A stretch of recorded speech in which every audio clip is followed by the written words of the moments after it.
Hello, everyone, and welcome to another Heroes of the Storm discussion topic. So, this came up on the forums 14 hours ago, a discussion on health sustain, and this is from the Blizzard developers. So, what we're going to do, we're going to read through this. In fact, can I make this full screen? I can make this full screen. Awesome.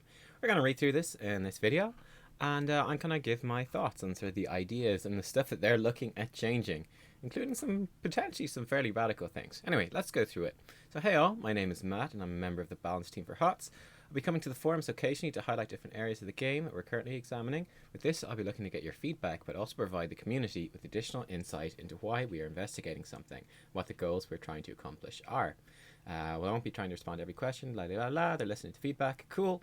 And the first topic is health sustain. So I'm quite excited about this in general. It's kind of basically a developer commentary kind of thing, giving us some insight. I think, to be fair, when you're looking for feedback on the forums, you'll get some good stuff. You'll also get some rubbish. But yeah, I don't know. And it'll be interesting to see what sort of feedback they get. I think you always have to be cautious as a developer not to listen too much to. Again, it's kind of like just people in general. What you think you want might not always be what's best for you, that sort of thing. Anyway, that's a bit deep. That's a bit deep. Let's talk about health sustain. That's a little less deep. This includes all sources of healing available, including passive health regeneration, collection of regeneration globes using a healing fountain, and a wide range of sustained talents such as Regeneration Master or Laws of Hope. Of course, let's not forget those pesky support characters who can quickly top you off, or even returning to your Hall of Storms for a full heal. Why are they looking at sustain, and what are they trying to accomplish? So there's a few reasons that they're looking at potentially changing how sustain works in the game. Poke heroes such as Chromie or Lunara can have much of their damage output invalidated by the constant uptick of health. This is partially why Chromie's damage is tuned so insanely high. She essentially sits in burst territory. High sustain limits the reward of outplaying an opponent in a small skirmish fight. Your skill shots and those small wins you get don't ultimately matter that much unless you can get a kill. With the exception of a major lane bully like Zagara, it can be very difficult to decisively win a lane and force an opponent out. The reward for denying regeneration globes in lane also doesn't end up meaning much. In teamfights, high sustain can create somewhat passive skirmishes. Unless you have the burst damage to immediately destroy an enemy, most of your damage isn't meaningful. This is partially why burst damage and CC are so prominent. It's really interesting.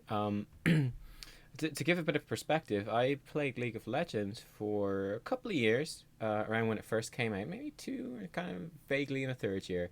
But in that particular game, the support role and health and all that is quite different because not only is it a much longer game and you need to be there, very importantly, for all of the minions to get the gold from them, but the support characters, for example, in that game, very few of them actually heal. They typically bring a lot of crowd control. They also function well without gold.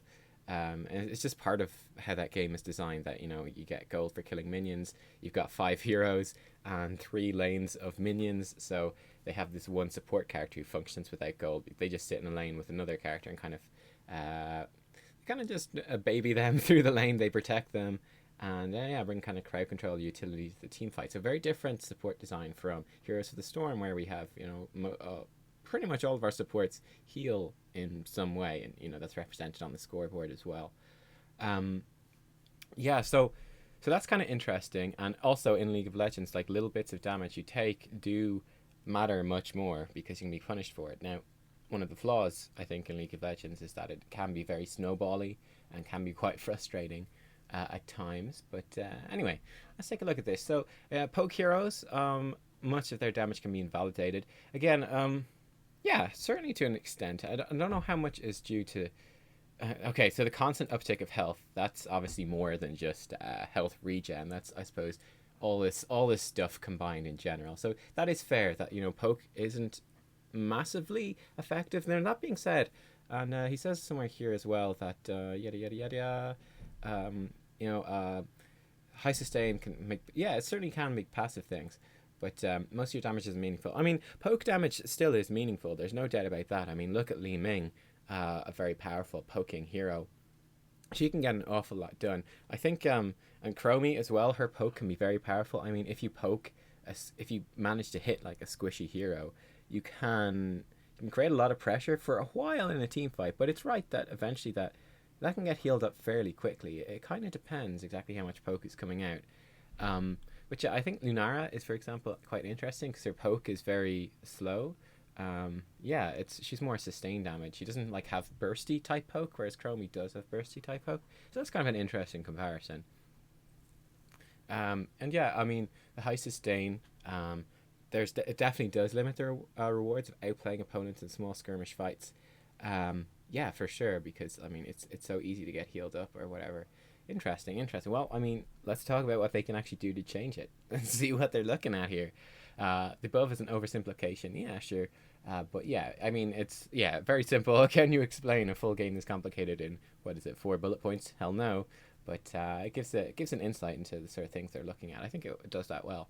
Ultimately, we've experimented and discussed this internally a lot. There often isn't a silver bullet in design, and this area is no exception. There isn't even necessarily a consensus amongst the design group of if this is even a problem or what the right solve may be. So again, kind of like what I was saying, that yeah, it does mean that small wins and small little things don't matter as much, and that sometimes you can have these prolonged sort of passive fights without big engagement or without significant poke. But at the same time, that leads maybe to a bit more balanced game overall. One that's maybe a bit more focused on the objective. It's a very interesting discussion. But here's this is the changes that they're looking at. So let's take a look. Some of these are quite drastic. So first off, regeneration globes. We're actually looking to tune these up, while also cleaning up the math on these quite a bit. The hope is that denying opponents access to regeneration globes while securing your own ends up being a more meaningful event. The math on these in the live game is awkward right now, but it works out to be roughly 6.2% of your max health and 32 mana. We've been playtesting with a change that increases this to 12% of your max health and 8% of your max mana. So it's kind of funny, right? Well, you'll see why, but I thought it's kind of funny that they're talking about tuning down sustain, and then the first change is like, we're going to massively increase sustain.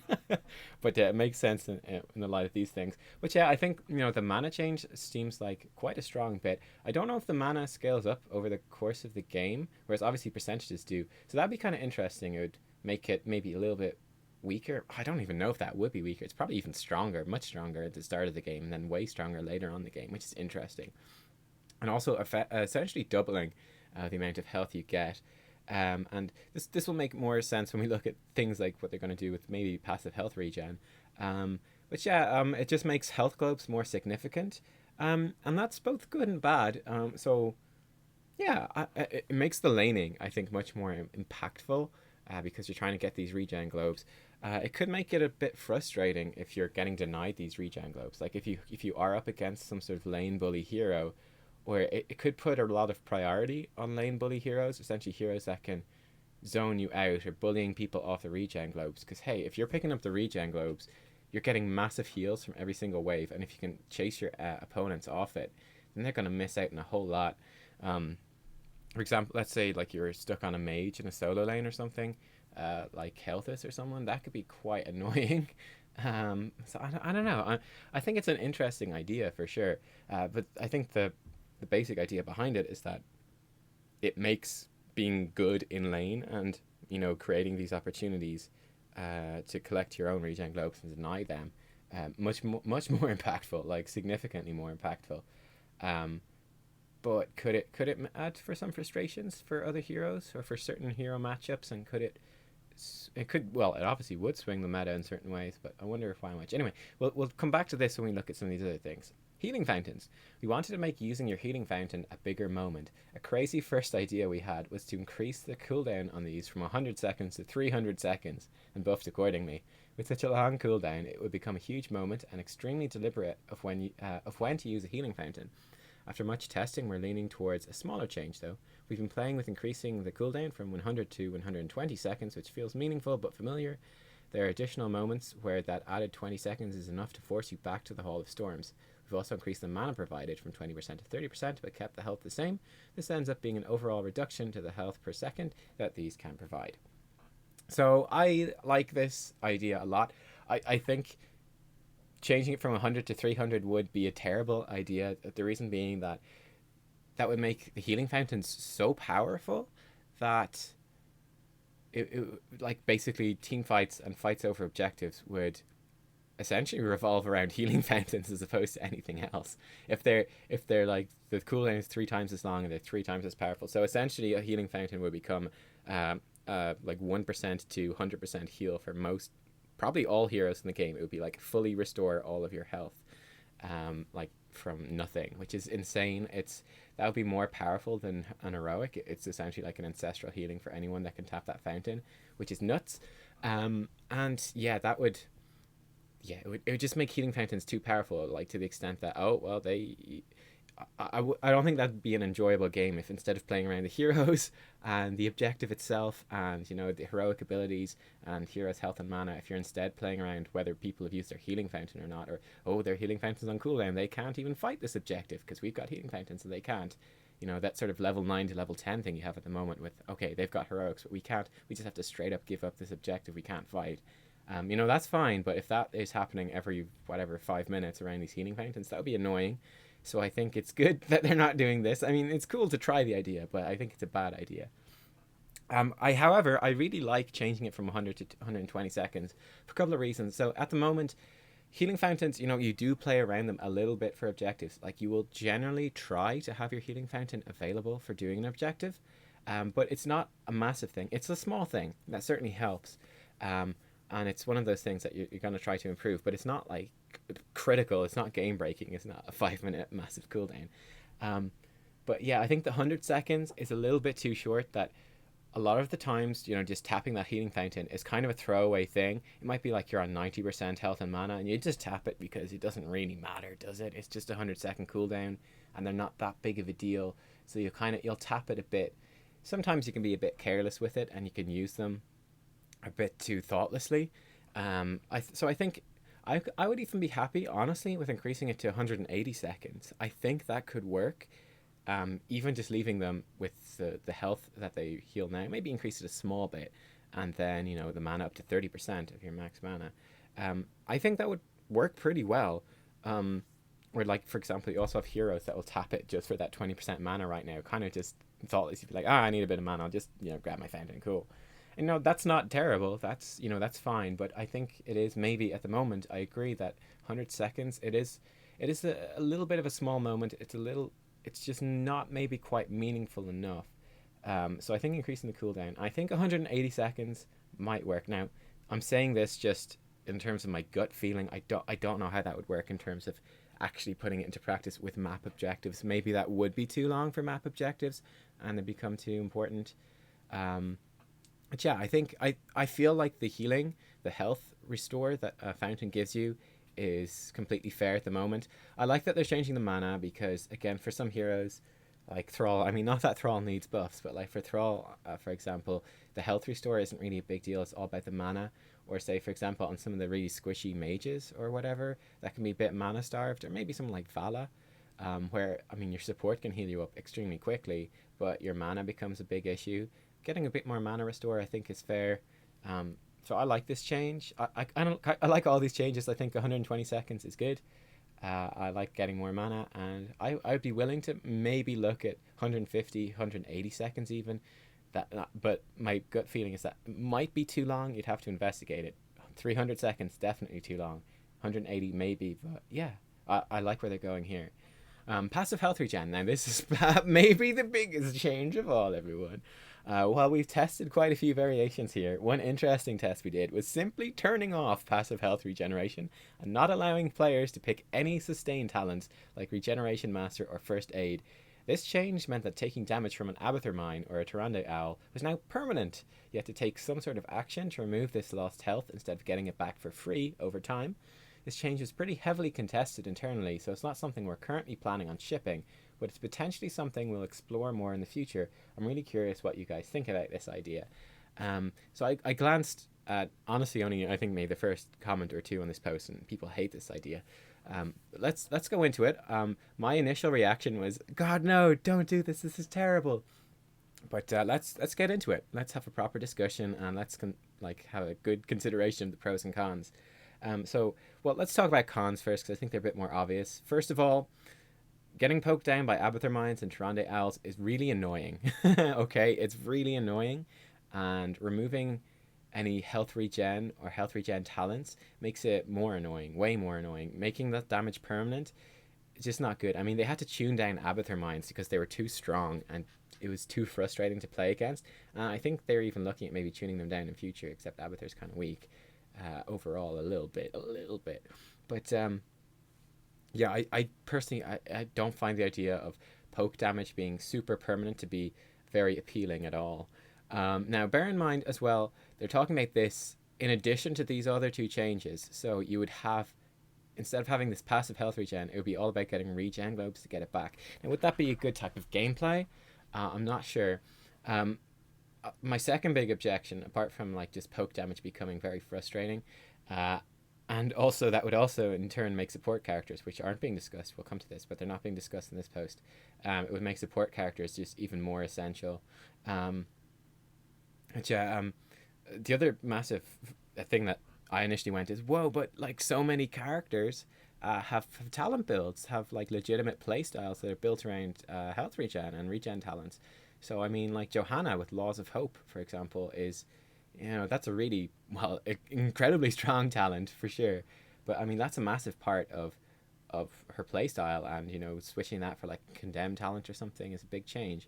Um, Chen, I think, is one that really springs to mind as a hero that can build quite a lot into regeneration. I mean, he can pick up Regen Master and Brewmaster's Balance then at level 7 as well, which gives him even more health regen. And he's very much about like shielding himself up, regenerating health, using his shields to absorb damage and regenerating health, and being this very tanky sort of regen tank. So, you know, removing all those talents and removing all his passive health regen is really crippling to Chen as a hero. And I mean, those were just the two that sprang to mind immediately, but there's others. Oh, Murky also sprang to my mind. Murky's health regen, proportionate to his max health, is incredibly high. He restores his health in terms of max percentage health very, very quickly, just naturally. And if he didn't have any passive health regen, it would be pretty annoying to play because, you know, if they poke you down really low, it would kind of create a playstyle with Murky where it'd just be like, oh, I guess I'll just suicide into their team now because otherwise I'm going to be zoned off this wave. They're going to get way too much pressure while I try to maybe grab a regen globe and get healed up, instead of like I can sit passive for 10 seconds, then get enough health to start fighting again, just you know, for free, as they say. And like, would that be bad? I don't know. I mean, it would be interesting, maybe flavor to Murky as a suicide thing, but I don't know if that's something you really want to add, especially since it gives XP. I think that might be kind of have a negative impact on that character and his playstyle and position in the game quite a lot. But yeah,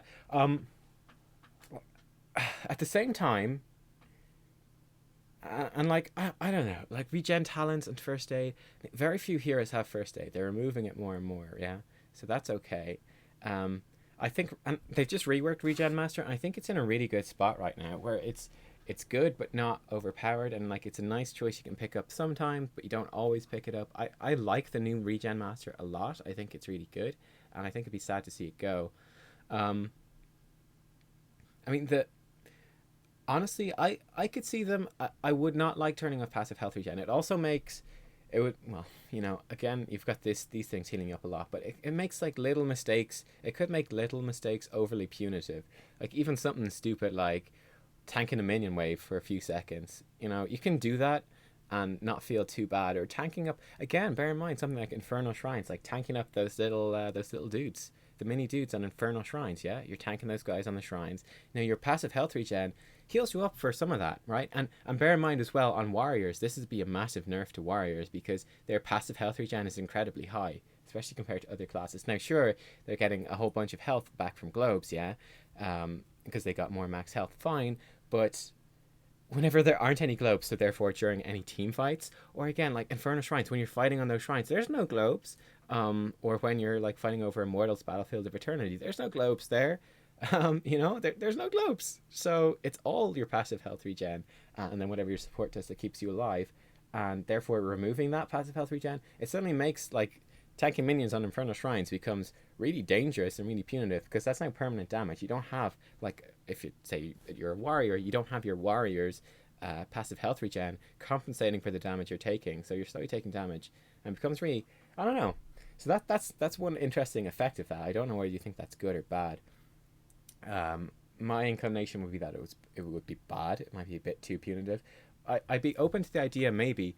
I think it'd be interesting if what if they said, okay, I mean, you could even take it on a character by character basis.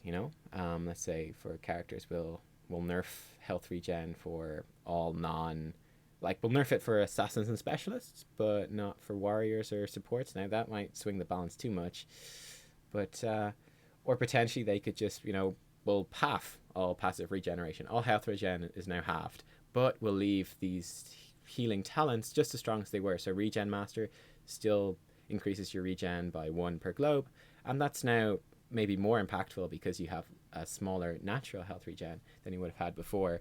An issue is that maybe self-healing characters could become too strong as well, and then you could create like a real bully meta where it's like, well, okay, I'm on a character that can heal themselves naturally. Well, I can go really aggressive on someone in the lane. I can bully them off. I take damage, but I can heal it up. Then I get my regen globe, which heals me up a ton, and then I deny them their regen globe, and then it just keeps getting worse and worse and worse, and it snowballs. And it's like, well, they are now in a character that has no passive health regen. They can't get their regen globes, and they're going up against someone that can self-heal and that can get these regen globes, and that could be very painful. Like, I mean, imagine going up against Thrall, for example. It's like, okay, chain lightning, chain lightning, chain lightning. This is really annoying. I'm just losing health. He's healing up everything, and he's not going to run out of mana now, and that could be very frustrating. But I think you could look at maybe nerfing the passive health regen. I don't like the idea though of not allowing players to pick sustained talents. I like the sustained talents. I think they're good. I think in most cases they're a choice. And also it would, cripple heroes like Chen, who have very good sustain builds in terms of talents. So, yeah, but I think it's a really interesting idea. I think people might react very negatively to this and be like, no, this is terrible. Why would you do this? But I think there's something here that's worth discussing. And especially bear in mind that they're talking about better regen globes and healing fountains, but worse passive health regen. What does that mean? For situations where you're totally reliant on your passive health regen. Like, it doesn't mean much in situations where you've got ample access to regen globes, but okay, what about situations like when can you be denied regen globes, or when are you fighting around objectives that don't have regen globes near them, and what does that mean for the heroes and the gameplay and what's going to happen? So I think that's how you have to bear it in mind. Then finally, they talk about support characters. Well, I think we can all agree that support heroes are a huge part of sustain. I want to exclude them from this initial conversation, and it would overpower the discussion, and they're looking at supports and can be in a future thread. Alright, so there you go. Again, that's why I didn't really mention supports very much, though I think that the obvious takeaway, the obvious implication of these changes would be that supports, in terms of healing, become even more valuable. Probably, yeah, they would become even more valuable, because again, having that healing lets you lane bully more and get those regen globes more. And permanent, you can't deal with permanent damage. Like, permanent poke will become too strong, so supports in terms of healing will become just even super more essential. But there you go, guys. That's what they're looking at changing. I think it's really interesting. So I mean, I do see where they're coming from in terms of health sustain, that maybe health sustain in general is a little bit too strong. If they tune it down, and indeed if they tune supports down, you could maybe go towards more of a model where supports bring a bit more crowd control, or where crowd control or damage or something, utility becomes a bit more important than just purely healing and sustain. I don't know, but yeah, maybe making poke can be really annoying to play against. It can be very annoying to play against a poke team, as you probably already know in the game, but at least you've got some tools to deal with it. But yeah, I mean, maybe adding a bit more outplay potential, the ability to win lane a bit more, to poke a bit more, and to be a bit more aggressive. And yeah, like there's I want to make it very clear there's pros and cons to both the options here. That if you do all these things, all of these things have the potential to be annoying or overpowering in a particular game, or to snowball a game a bit more. Whereas what we have now maybe prevents a little bit of snowballing and makes it a little bit more balanced overall. But I think you could make some changes, and I like, roughly speaking, the directions they're looking in here. To maybe tune it down a little bit to make poke and small outplays a little bit more relevant, but not dominant within how you play the game, which I think is fair. You don't want to go too far. I enjoy what's unique about Heroes of the Storm as opposed to other MOBAs. But yeah, health regen globes, interesting change. yeah, I've given all my thoughts on that. Let me know what you guys think, and do let me know if you want to see more of these discussions. I'll probably do one on each post they make. So they're planning to do a few of these posts. I'll probably do one on each single one because I find this stuff really interesting. I find this game design stuff really interesting. It gives us an insight into where the game is going. And who knows, maybe this video and these comments might have some impact. Maybe some Blizzard employee will eagerly read them and be like, whoa, you guys are so smart. Probably not. Probably not. But you never know. Anyway, I've been Nubkeks. Thank you very much for watching. How do I cancel full screen? There we go. Alrighty. I'll see you guys next time for more Here's the Storm. Bye-bye.